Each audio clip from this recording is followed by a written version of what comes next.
Hello, welcome to today's webinar. Thanks for joining us. Hello, hello. Giving folks a moment to get in the room and then we'll get things kicked off. Thanks so much for joining us today. Welcome. We are here for today's webinar, Women with Vision, 30 Years of ZingTrain. My name is Katie Alexander, and I am the community builder here. And I'm going to be your host throughout our hour.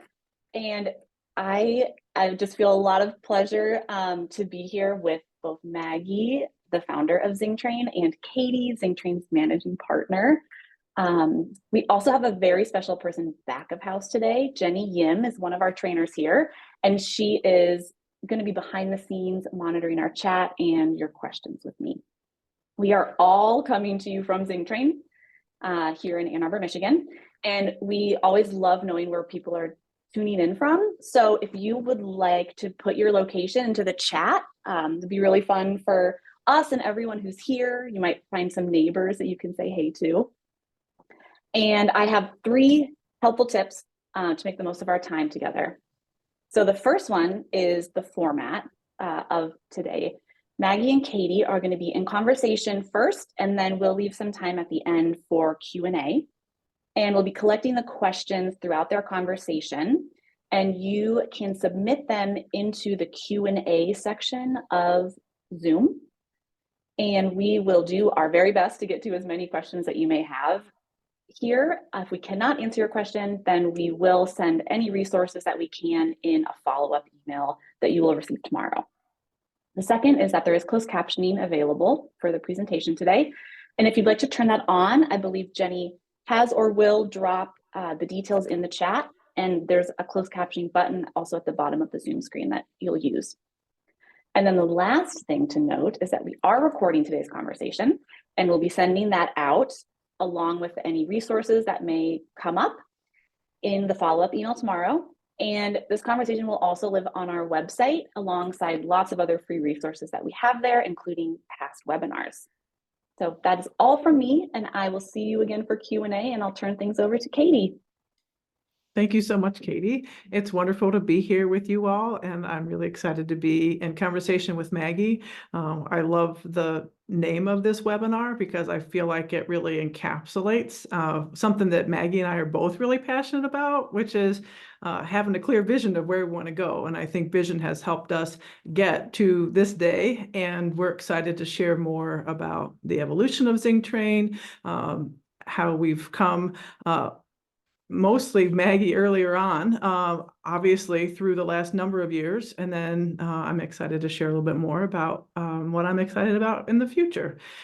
So I'd love to get right into the questions and speaking to some of the historical aspects. Maggie, you were friends with Ari and Paul before they started our deli, and you worked there while you're getting your MBA at Michigan. How did that evolve into starting a training business together? Great. Well, thanks, Katie. This is really fun, and we've had so many conversations through the years. It just feels like a natural continuation of that to be talking here. Yeah, so when we started ZingTrain in 1994, I mean, I was really excited about what Ari and Paul were creating with the deli. And I'd become really intrigued by instructional design. I had worked at a business that created training for large corporate clients, and the idea that you could design training in a way that was really focused on the trainee was appealing to me. I knew Ari and Paul were real believers in training, but I also knew that they didn't know anything about instructional design. I had a 2-year-old. I wanted to go back to work. Being a stay-at-home mom kind of wasn't working for me. I love my children, and I knew that they would be, well, at that time I just had 1, but soon I would have 2. And I think I knew that they would be better off if there was somewhere else for me to direct a lot of my energy and attention in addition to them. Working with friends was really appealing. I I had often said, actually, because I'd worked for a couple of small businesses, that I would never start a business of my own. And I don't think I would have done that without the opportunity to partner with Ari and Paul. I really like the sense of creating something different from sort of a normal business, and it already felt like what Ari and Paul had created with Zingerman's was different. And we talked about the idea of sharing kind of a behind the scenes with other businesses. At that time, business to business training was really uncommon for small privately owned businesses. I mean, there was the Disney Institute where you could go and learn about their approach to customer service, but that was really targeted towards large corporate clients. You know, and then also I was ZingTrain's only employee, so it didn't feel like there was a lot to lose.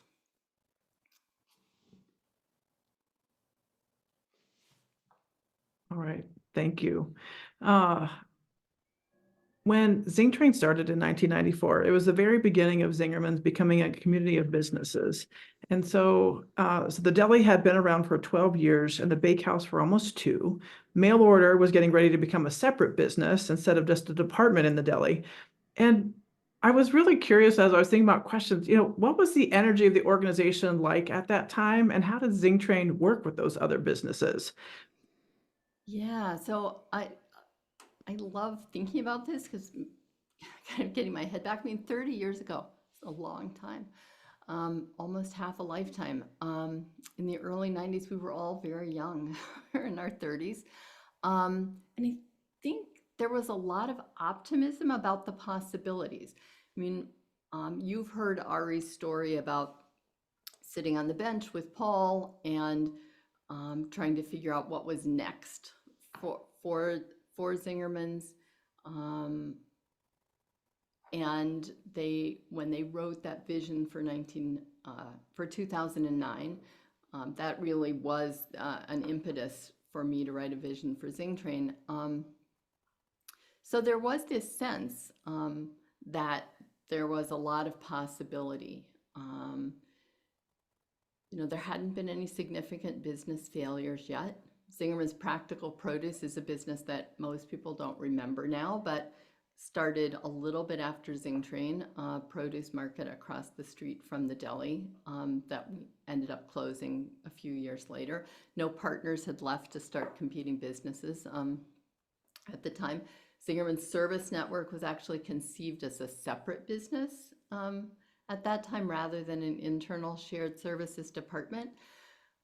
So there was a lot of energy about figuring out how to do things in a different way. I think it's really important to remember that every organization goes through many ups and downs. As I remember this was definitely a period of up, although that doesn't mean that there weren't any problems. There are always problems and things that could be better. But I think that Ari and Paul were excited about creating a special organization and the idea of doing things differently, not just service to customers, but also a great place to work for staff. So in terms of training, the deli had been around for 12 years, as you said, and my memory is that there was one manager there in particular who was doing a lot of formal training and others that were just sort of winging it. None of the deli managers were especially interested in having me come in with new ideas because they kind of knew what they wanted to do or not do with training. On the other hand, the bakehouse was just 2 years in. And Frank realized that there was a need to get things documented, and he was really receptive to working with ZingTrain. So working with the bakehouse bread managers was one of the first things I did at ZingTrain, and we created passports for that group.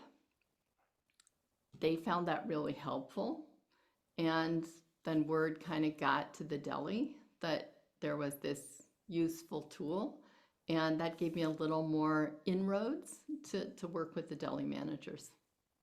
And if I could ask a follow-up question, because I Sure. think something that happens a lot in workplaces is managers are really frustrated with how things are going. And it's like, oh, the staff, they aren't getting it, or they're not working quickly enough. And so while Frank was open to getting some things documented, I think there was particular things going on in the bread department that necessitated even more documentation beyond just like the common, oh, we should have some things written down. So could you share a little bit about like what the issues were that helped, that you were able to help?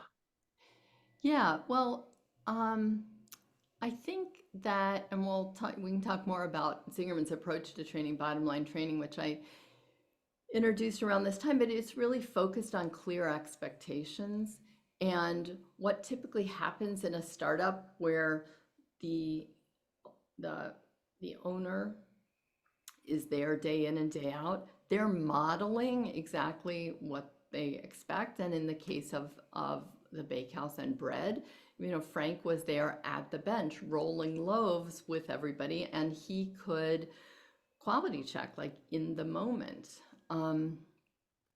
But as the bakehouse grew and there were more people hired and he wasn't there all the time, it was important to get some of those expectations out of his head and documented.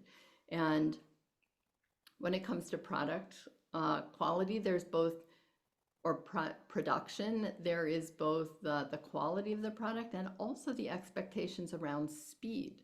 So, how fast is fast enough? And how long should it take to roll a certain number of loaves of a particular type of dough, because it's different. So all of those sorts of things, Frank was realizing that that was in his head. He needed to get that out. And I'm no expert on how to bake bread, but I think I am good at pulling information out of people's heads and getting it documented in a way that it can be shared. So Great. That's my memory of that time. It was pretty funny though, because we got together and I had the bread managers and I had big flip chart pages, and I asked them, okay, what do people need to be able to do to be successful here? And wrote pages of, this is what's expected. And I go, great. And of these, now let's start prioritizing. Which things do they need to know like the first week? And what did they say, of course? All the things. All of it, right? Yeah. but that's impossible. So, getting people to, yes, when someone's fully trained, this is what they need to be able to do. But okay, what does success look like after the first week? That was a real shift of mindset for not just the managers at the bakehouse, but eventually also at the deli. And I think one of the things that has really differentiated the way Zingerman's looks at training from what a lot of businesses do. Awesome. So it's a perfect segue into our next question. So bottom line training is the approach to training that you developed and that has been used here within the Zingerman's community of businesses for 30 years. What makes it different from other approaches to training? Yeah, well, I do believe that training is key to organizational success if a business is going to grow beyond just the founders. And luckily, Ari and Paul were real believers in training as well.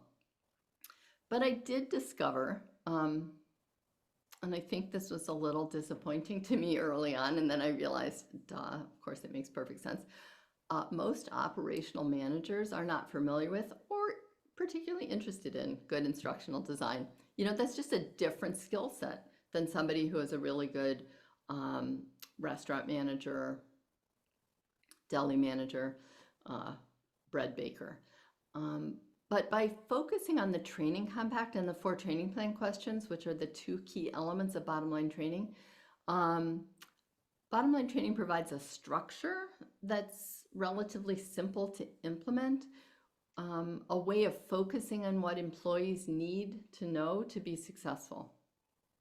And what I think happens in many organizations is that the training focus is on what leadership wants to teach, which is not inherently bad.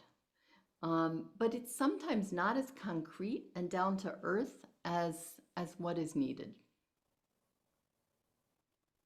So I think that's the biggest difference. But Yeah.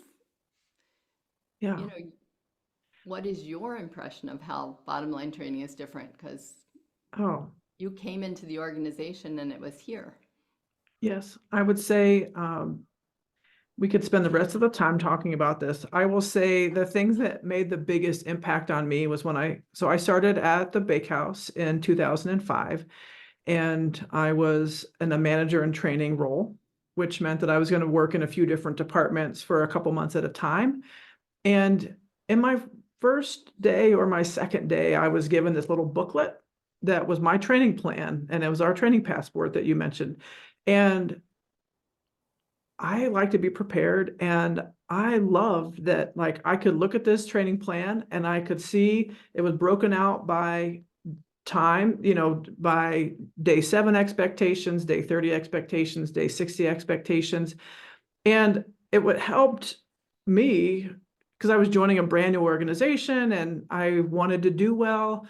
And I could look at that and see, okay, these are the things that I need to focus on quickly in this first week. And then I can look ahead a little bit and see, all right, in this first month, here's some things that I can look forward to.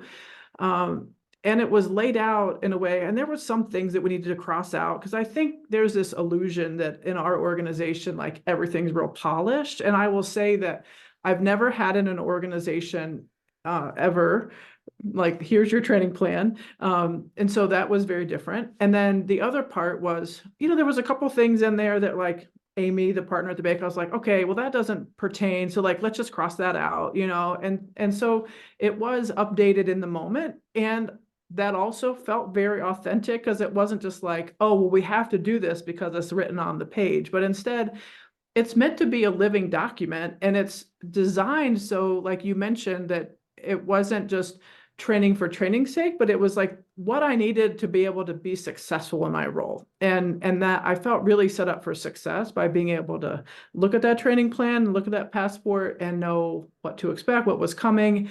And if I wanted to, look ahead, work ahead, go to a class, that was all laid out there. And so I didn't have to keep bugging Amy about, okay, well, what's next? What's next? What's next? I could just look at that passport and know, okay, here's how I can organize my time. There's the learning of the job itself. And then these are supports so that when I'm in that role, I can have the most success possible. So that's what I felt like was the most different, because in my job right after grad school, they're like, why don't you start next week? It was a bakery and that I worked for in Nashville. And then I got a call like later that morning and was like, so-and-so called out. Can you just come today? And I was like, sure, I can come today. So I went, and then it was like, okay, we'll just shadow so-and-so, and that was my training at my first job out of grad school. So anyhow, so this felt a lot more intentional, and it felt very well thought out, and I felt really supported getting ready to start a new position at the bakehouse. Of course, that warms my heart to hear that. And I do want to make sure to say that, keeping training is one of those things that you're never done with. Things always need to be updated. The business changes, the training materials need to change. And it's perhaps very appropriate that as soon as we finish this webinar, I'm going to be doing a 2-hour training session on bottom line training for ZCOB staff. And then there's a sort of working session to update passports right after that. So it's never perfect. And Right. There's always more to do. Yeah, So. there is always more to do.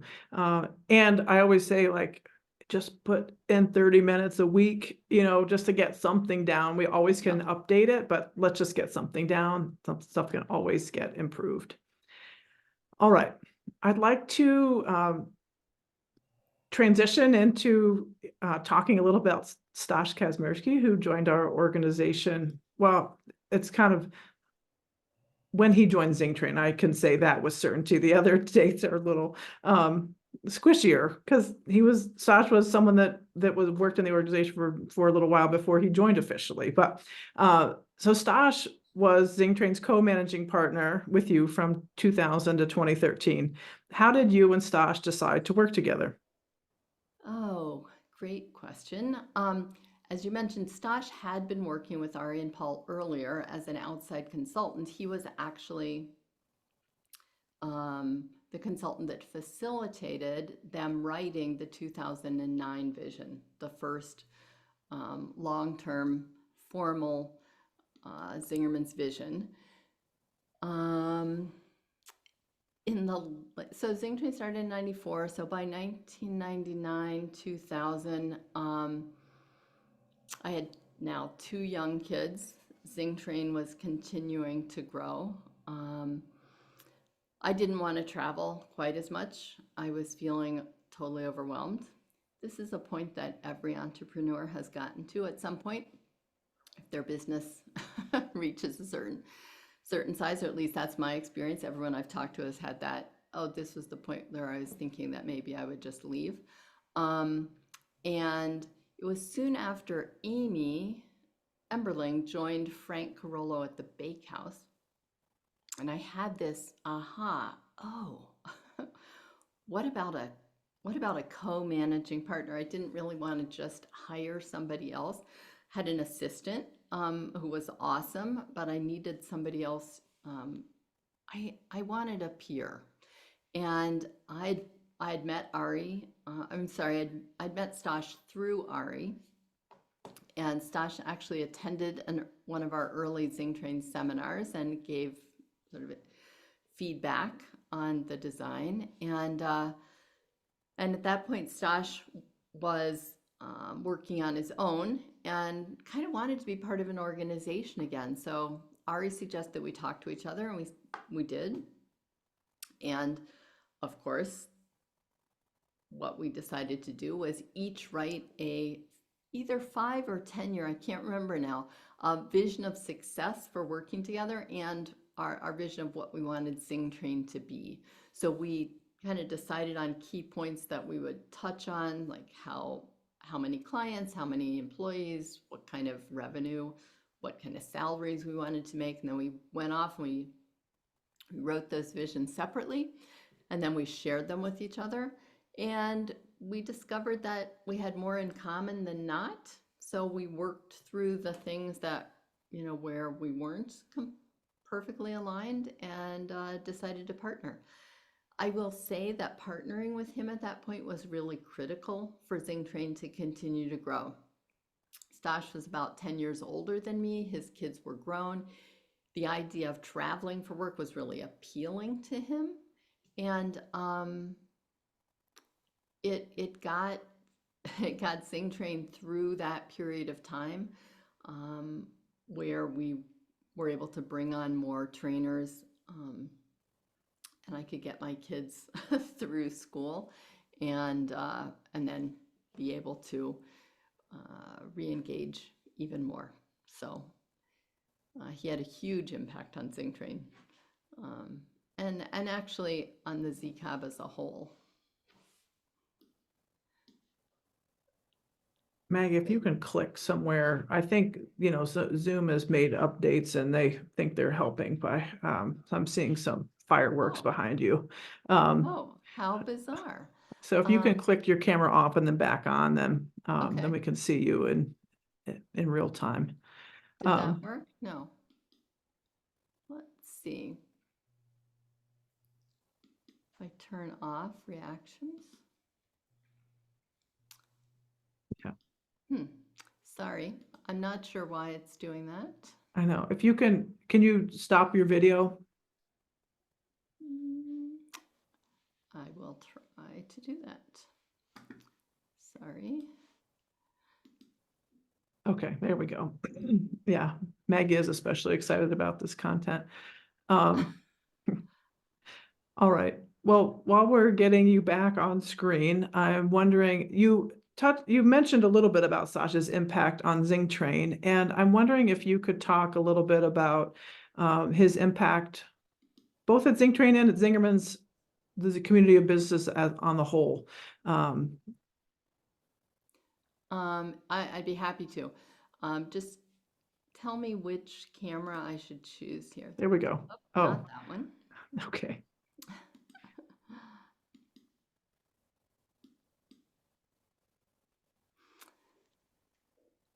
Okay, sorry. All right, yes. So Stas's impact on the organization as a whole. I think we know him most about his impact around visioning, because he helped Ari and Paul with their first vision, and he started teaching visioning as a class within the ZCAB. Also bottom line change.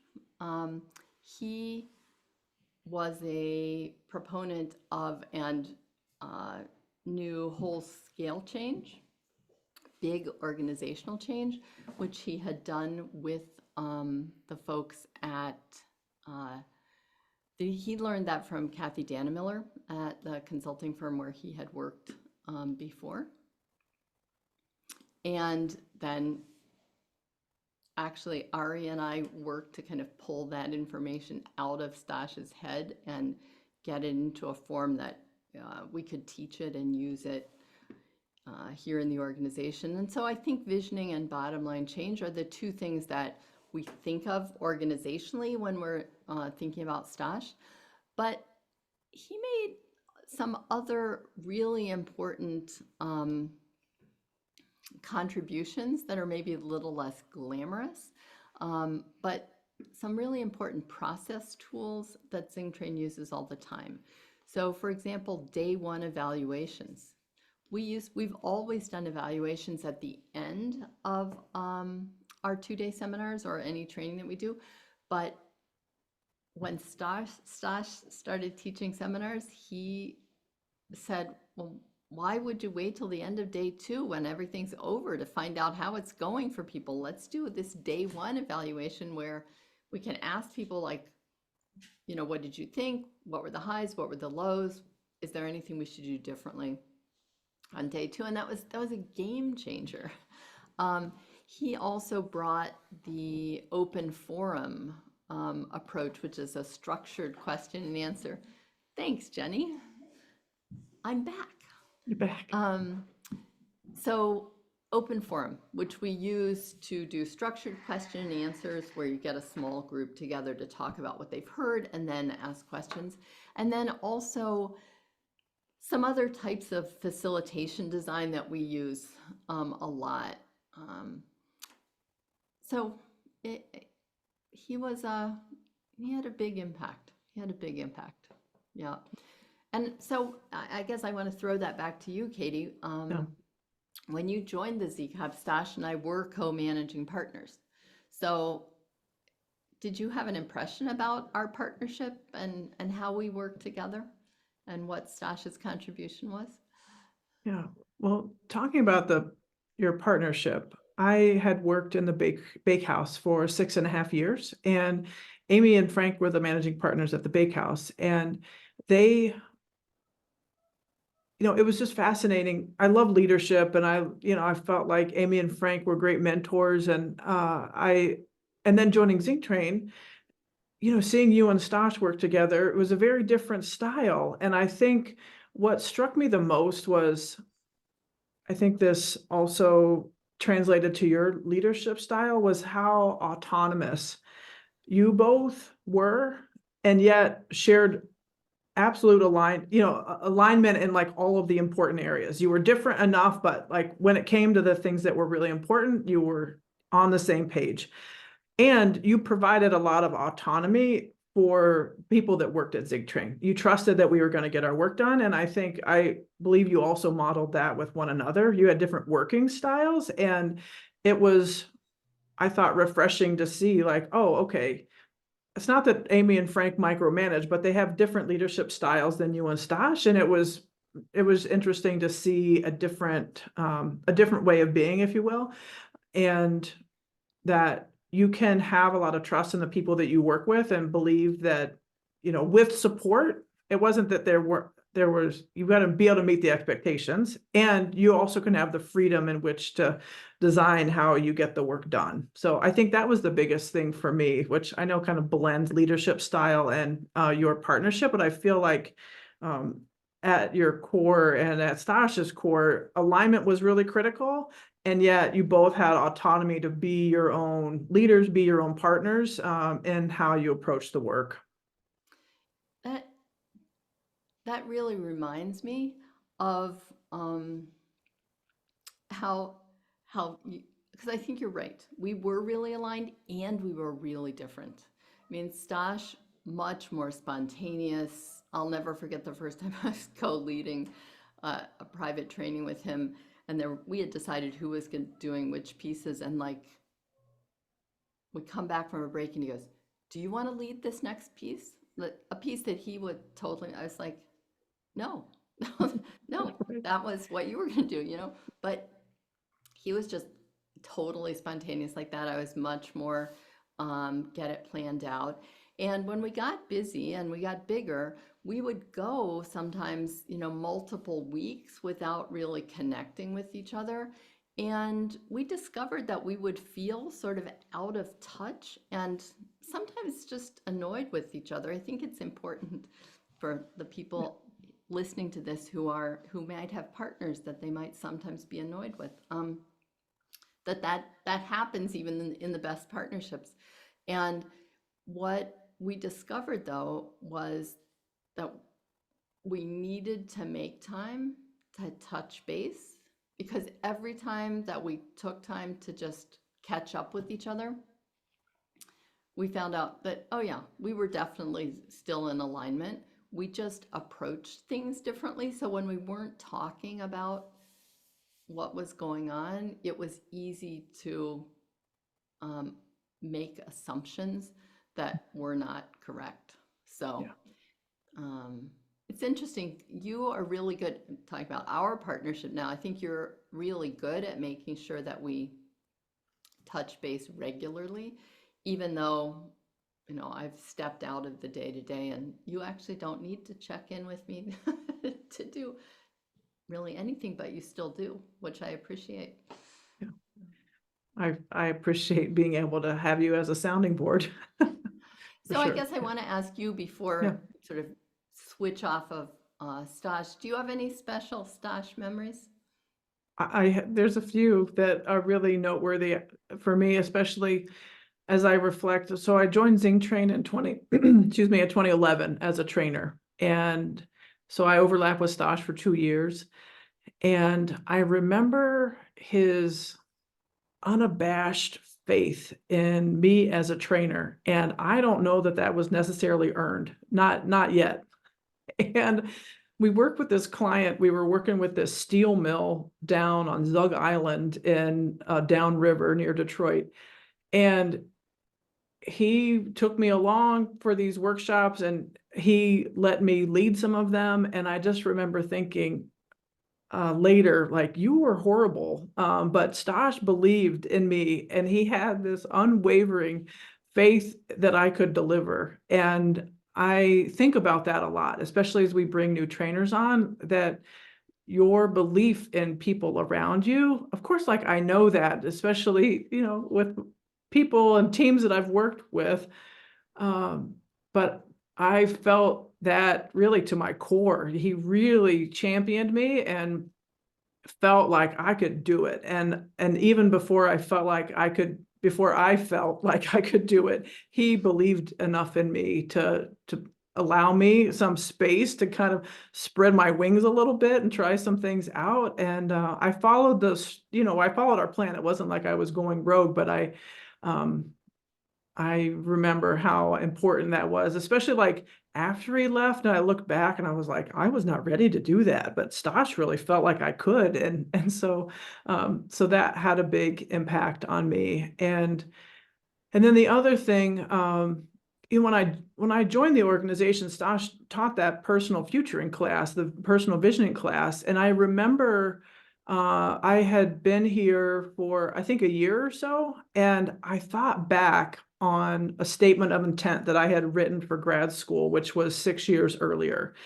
And after I was like, I think that was kind of like a vision. And I remember going home and looking it up, and I still have my copy that I share sometimes because I feel like it's really important because we talk a lot about visioning, but I talk about wanting to work in an environment that is conducive to caring about people first, and how that was driving my career aspirations. And at some point, I wanted to learn about training and development because I wanted to be able to learn how to design programs that could help people be successful in their work.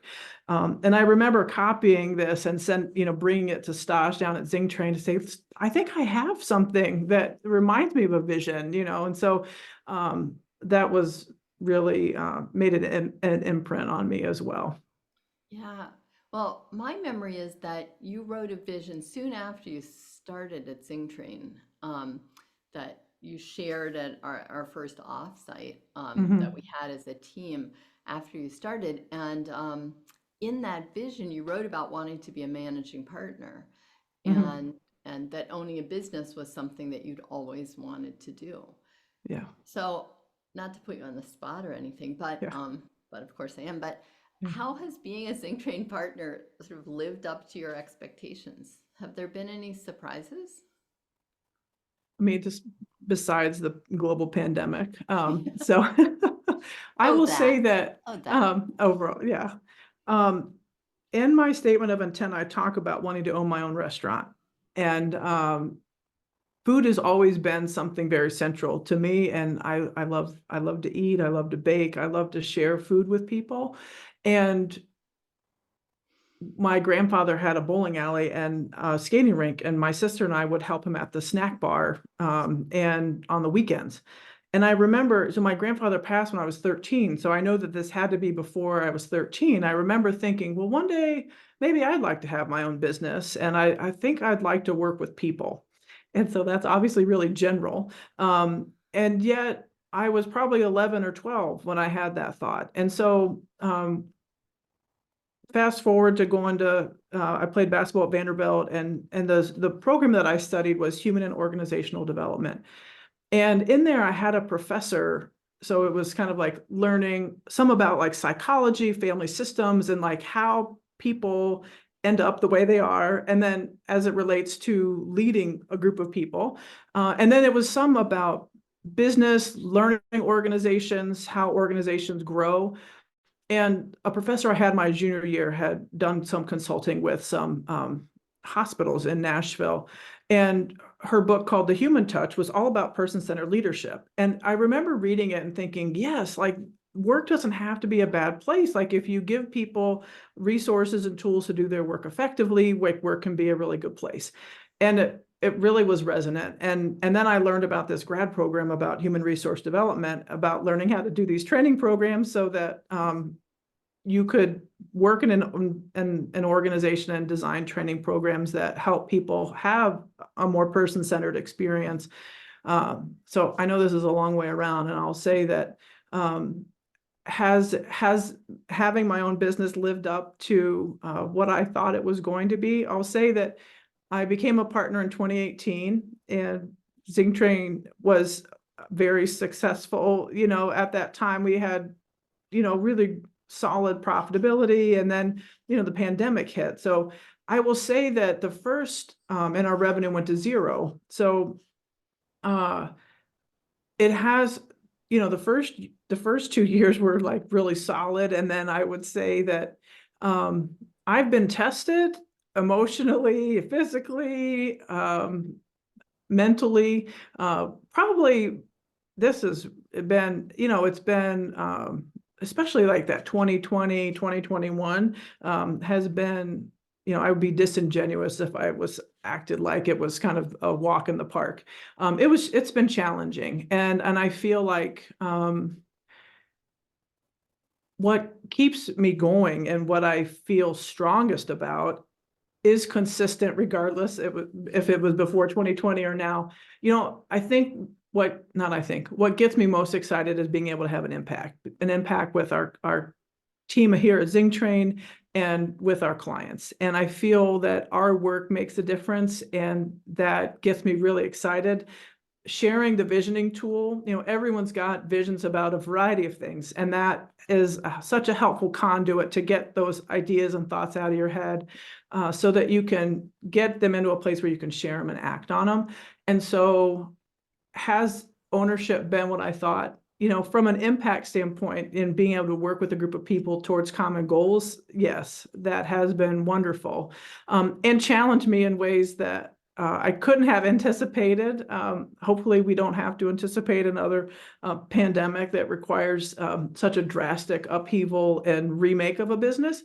And yet we made it through, and I'm thankful that we're still in business, and with some good humor. And I feel grateful to be on the other side of 2020 and looking at different. Ari talks about, success means you get better problems. And I wouldn't say we have problems, but I think we have opportunities and things to work on going forward. Right. And if you bring up 2020 and talk about that, I guess I want to frame for people that before the spring of 2020, all of ZingTrain's training was in person. And we didn't have any virtual offerings. And so when Katie says that our revenue went to zero, it went to zero. I mean, we just didn't have any products. People didn't want to get on airplanes and fly across the country to be in a room with strangers. And I feel that since this is a webinar about women with vision, I think it was our visions that got us through there. So I had a vision that it had been a long-term vision that in July of 2020, I was going to step out of a full-time role. And in March, we were like, whoa, this isn't what we anticipated. Does this still make sense? And we decided, yes, that it did, that I would stay engaged with ZingTrain as I have. And what that looked like was a little different, just because we weren't doing any in-person training at that time. But we started the master class at that point, which was a new online offering. And then as a team, we wrote a vision to kind of, I think it was an 8-week vision. It was 8 weeks, yeah. Yeah, to develop some online training. And so vision really was a tool that helped us get through. Not that it was an easy time, but here we are. Here we are. I feel like, I think vision absolutely helped us through, and we can include our 8-week vision in our follow-up, because I think when I read back through that vision, it was a hard time. And what comes through What's that most for me is the optimism, and possibility. And I feel really thankful for that. Yeah, it was, I wouldn't choose, well, we didn't get to have a choice, but what I remember feeling at the time, and I really feel now, is, okay, if we had to deal with that, and we did, I couldn't have chosen a better group of people to deal with that with. So I do want to get us back to a slightly happier topic before we go to Q&A, but I know, Katie, that one of the questions I get asked most by younger women in particular, I mean others too, but is some version of, wow, how were you able to start a business when you had young kids? It seems like you were able to have it all, business, family time, et cetera, et cetera. And my answer is some version of, well, yes, over the course of 30 years, I've been able to do it all, but I didn't do it all at any given, I wasn't doing Yeah. it all at the same time. I mean, I was, Yeah. but at any given time, it actually, quite honestly, felt all out of control. Yeah. And you became a mother when you were a trainer here at ZingTrain, and you've had a young family ever since you've been a partner. Do you get asked about that, and do you have any standard advice? I do get asked about it, and I will say I have a strong feminism bend, and I get really annoyed because my male colleagues don't get asked, who's taking care of the kids when you're on the road? And aside from that, aside from my annoyance, I will say advice. I think surrounding yourself with good people makes a difference, and I feel I wouldn't be able to do what I do without a hugely strong support at home. My husband, Charlie, we each have different roles that we play. And he thankfully is a chef and likes to prepare food. So like there's a lot at home that is taken care of that frees me up to focus on work. I will say that thinking about a three-legged stool, so you've got like home and self and work, and thinking about that stool, like you need all three of those legs for that stool to be stable. And there's going to be time when home needs more or work needs more, or that you need to invest in yourself through therapy or self-reflection or what have you. And I find that if I think about, you know, like hopefully not everything needs you at the same intensity at the same time. And there's times that I've learned through the pandemic, and then losing my father was like a really big impact on me personally in 2022, is that like I've got to take care of me first.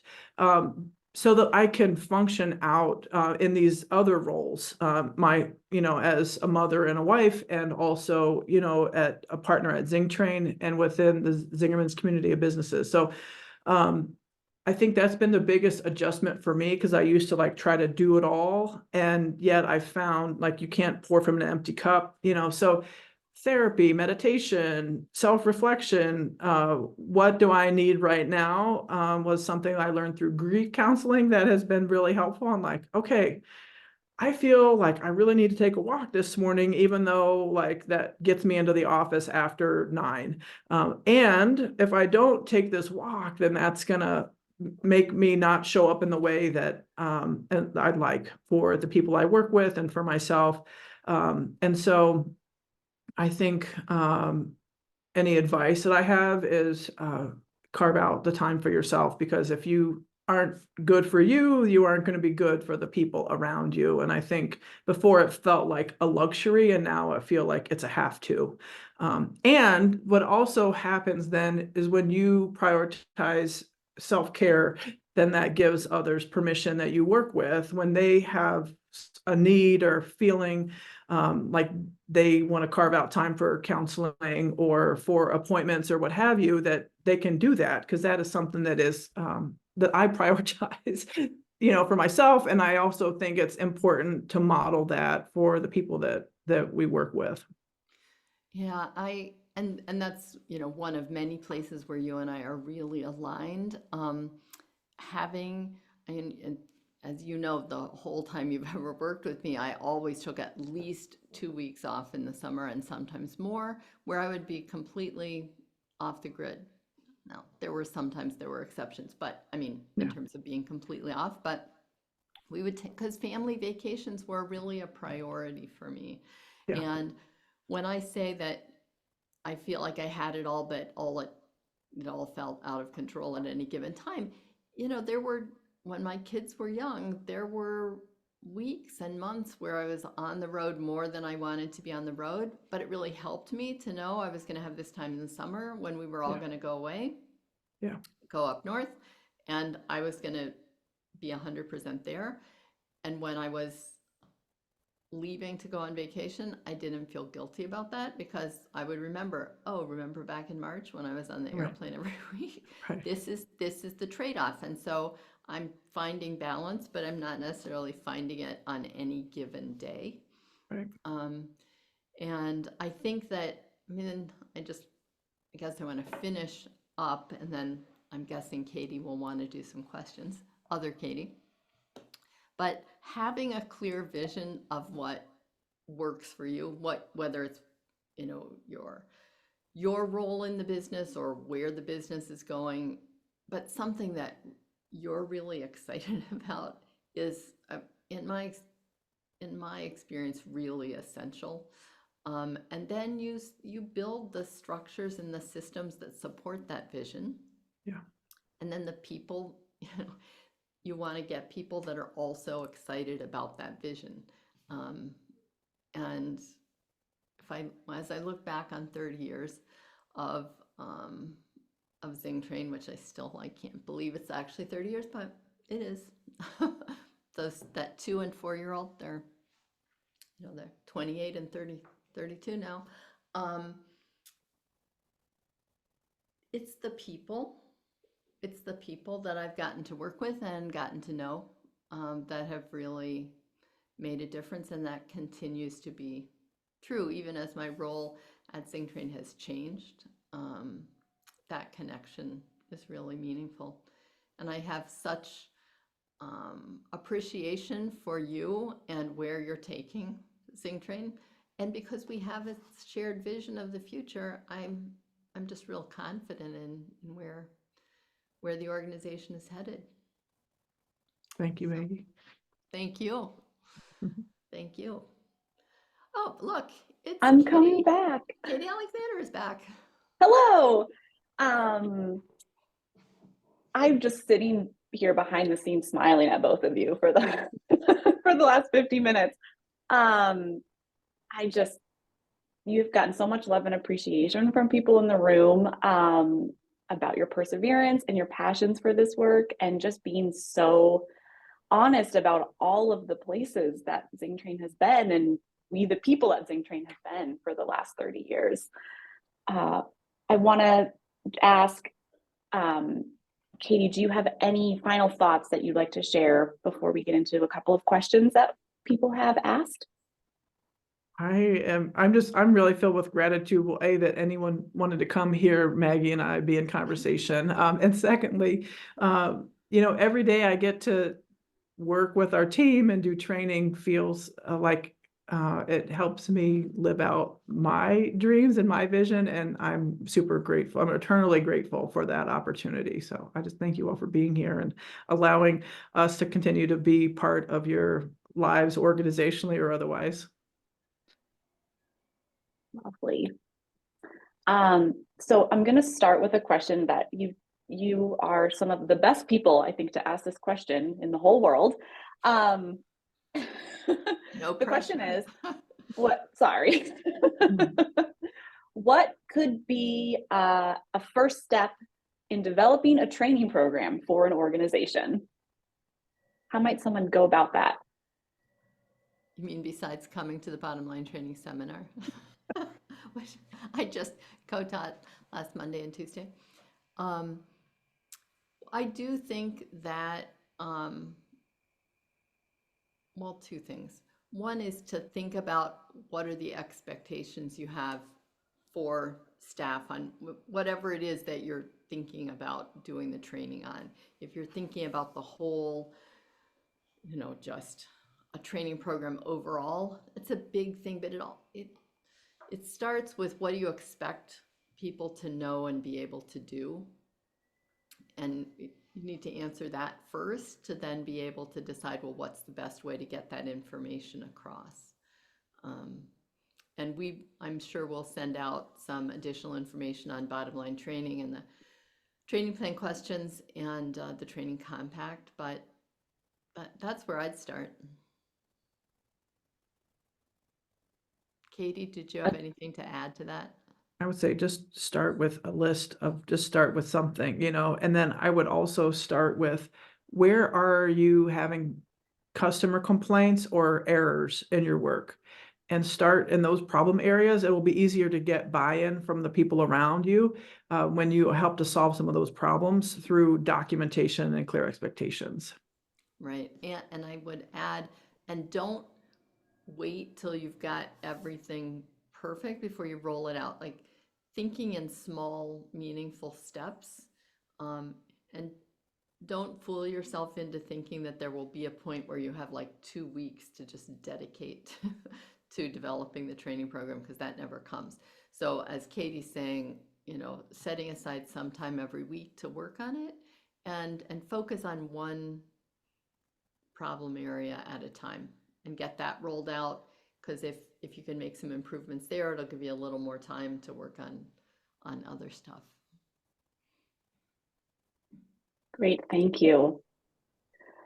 So I have a couple of questions here. So I'm looking to see, I think we have time for just one more. So I want to do something that is nice and relevant and very good for the two of you since we have you here together.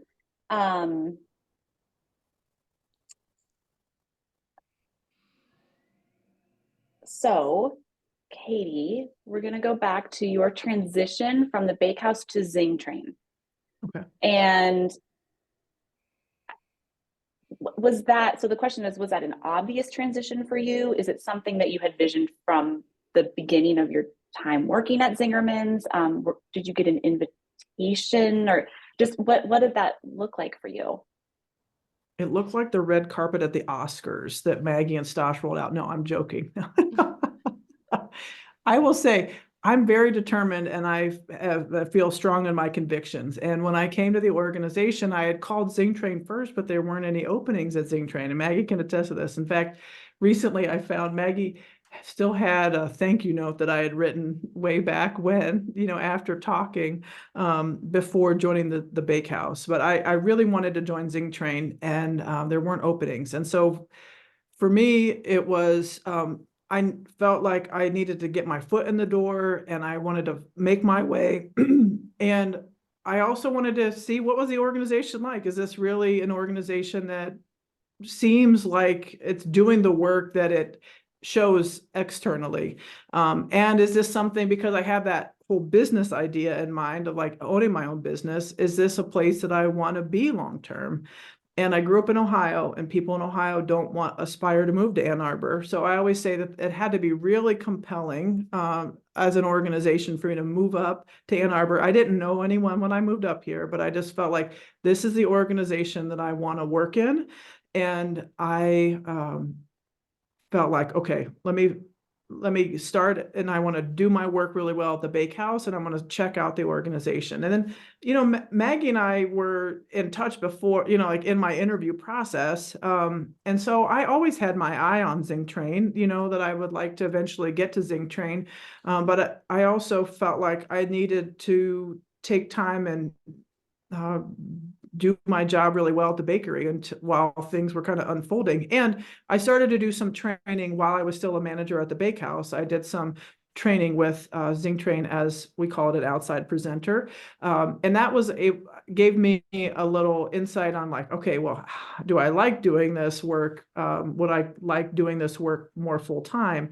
So I was able to try some things out before, for about a year and a half, I think, before I joined ZingTrain as a trainer, which also gave Maggie and Stas a chance to see like, what was it like working with me, and what did I bring, and so forth, before applying in 2011. So was it a natural progression? It was for me, because I was like hell-bent on getting to ZingTrain at some point. So hopefully that answers your question. Yeah, Maggie. I guess I just want to say, I'm remembering that whole thing and talking to you on the phone. I can picture in my old office talking to you on the phone and thinking, oh, we need this person in the organization, but ZingTrain doesn't have a place, and calling Amy and saying, I think you should talk to this person. And then however many years later, Amy, one of the managing partners at the Bakehouse, called me and said, I think you should consider Katie for the trainer position. And I knew that you were a really valuable manager there, and at the Bakehouse. And I just really appreciated that Amy knew that your goal had always been to be in training. And I just think that speaks to sort of what we hope always happens. I'm sure it doesn't always happen here, but thinking of not just how can employees be best for our business, but how can we keep them in the Zingerman's community of businesses when what they want isn't, is no longer really a fit for the business we're in. And I mean, we've had people leave ZingTrain to go to other businesses too. So, I mean, it's worked both ways. Yeah, absolutely. Thank you. It is 12:30, so I am going to wrap this up quick for everyone. I want to thank you both again so much for joining us for this really special conversation. And Jenny, thank you so much for being all over the chat, and then also for the special help for Maggie's video earlier. We love hearing what everyone here thought of today's conversation. We have a quick little poll that you can take right here in Zoom to rate your experience if you're tight on time. 0 is very awful to 10, which is highly recommend. And we also have, if you'd like to give some more feedback for us, we have a survey link that Jenny will drop in the chat. And we love hearing from you. It influences what we do here. Again, we will be sending out this recording to everyone tomorrow, and also with some additional resources about bottom line training and a couple of other things that folks have asked about. So thank you again, and cheers. We'll see you in the future. Thank Thank you you all. all.